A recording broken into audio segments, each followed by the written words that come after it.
So I want to address this situation right now because I see this a lot. And I really don't want anyone sharing this because this is actually BS. This is the biggest BS and the biggest propaganda that I've seen on the internet in support of Russia. The reality is when Syria was getting hit, see how it says Syria there? Syria was being bombed. So the pro-Assad, pro-Hezbollah, pro-Russia supporters were saying, how about Palestine? How about Palestine? In reality, they don't give a shit about Palestine. And in reality, they don't give a shit about Syria. All they care about is their expansion of their alliance of the Russia, Iran, North Korea alliance. That's the reality. And Palestine gets a lot of attention. It's always on the news. I see it on every article. Even this in itself is attention for Palestine. Libya, NATO came, killed Gaddafi before he could kill his people. Iraq, you had the 1 million man march all around the world.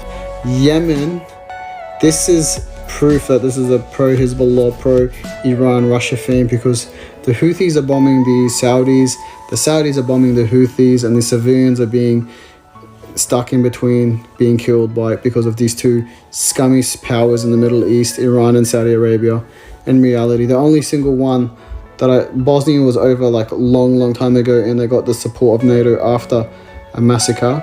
But Kashmir is the only one that doesn't really get attention because it's a very complex situation where everyone claims they own Kashmir. In reality, they're their own independent people. But I don't want to get into that because this attention literally belongs to the one place where they're being bombed the worst, being killed the worst, and a place we can actually help before it becomes like these, where the attention no longer is given to it. So please, it doesn't mean that these conflicts are important, right? Because they are important. Every single life is important, but it's propaganda to take away the attention from Russia's aggression by Russia and its allies, and to put it somewhere else. So when you promote stuff like that, you're not promoting good, you're promoting evil.